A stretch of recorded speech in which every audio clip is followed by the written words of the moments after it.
Oh no, fear is everything.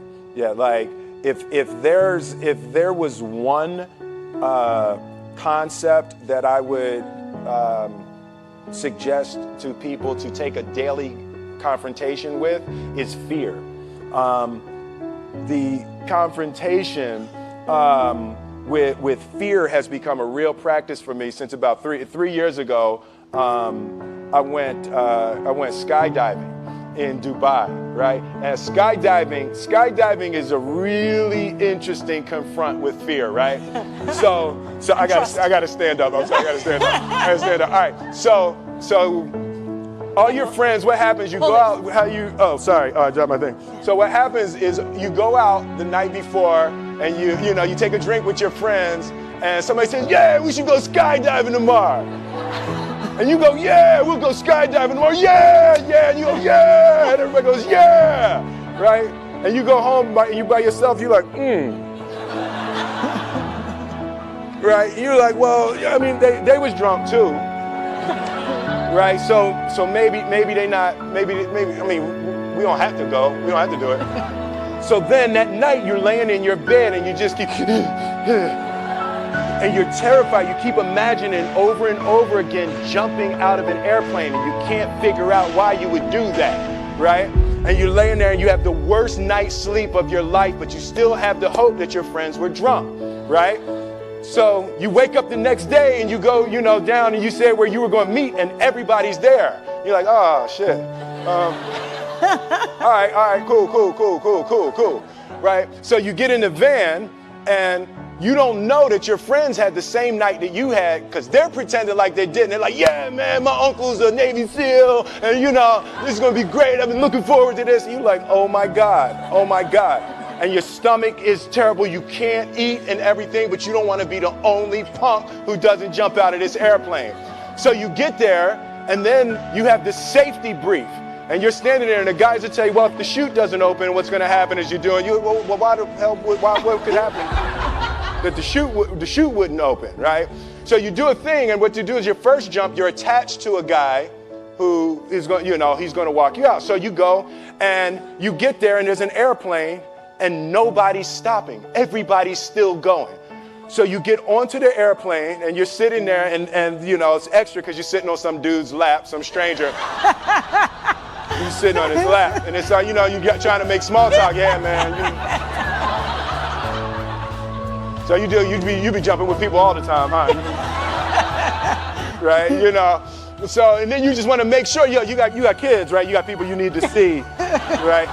You just want to make sure he's serious, right? So you get in there, so everything's normal. So you fly and you go up to 14,000 feet, and you notice there's a light. It's red, and it's yellow and green, right? So right now the light's red. So then you start thinking at some point the light's going to go green, but you don't know what's going to happen, right?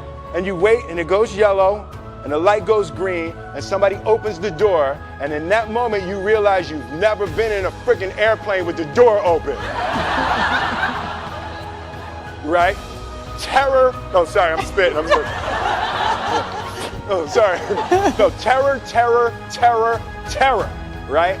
So you go, and then, if you were smart, you sat in the back so you don't go first, right? And then people start going out of the airplane. And you go, and the guy walks you up to the end of the thing, and you're standing and your toes are on the edge, and you're looking out down to death. And they say, on 3. And they say, 1, 2, and he pushes you on 2 because people grab on 3, right? Right? And you go, and you fall out of the airplane, and in 1 second, you realize that it's the most blissful experience of your life. You're flying, right? It doesn't feel like falling, right? It's like you actually are kind of held a little bit by the wind, and then you start falling, and there's zero fear. You realize that the point of maximum danger is the point of minimum fear. It's bliss. It's bliss, and you're flying, right? And you're doing that, and then 20 seconds, 25 seconds, 40 seconds, and you have enough time to just kind of be like, oh, shit, that's that building, I saw like that one. Oh, you can see the ocean, right? You start doing all of that, and the lesson for me was, why were you scared in your bed the night before? What do you need that fear for? Just don't go. Why are you scared in your bed 16 hours before you jump? Why are you scared in the car? Why could you not enjoy breakfast? What did you need that? The fear is fear of what? You're nowhere even near the airplane. Everything up to the stepping out, there's actually no reason to be scared. It only just ruins your day. You don't have to jump. And then in that moment, all of a sudden, where you should be terrified is the most blissful experience of your life. And God placed the best things in life on the other side of terror. On the other side of your maximum fear, all of the best things in life. The confrontation with fear is an absolute magical way of facing the things we have to do in this life. You know, forget security, live for experience. All right.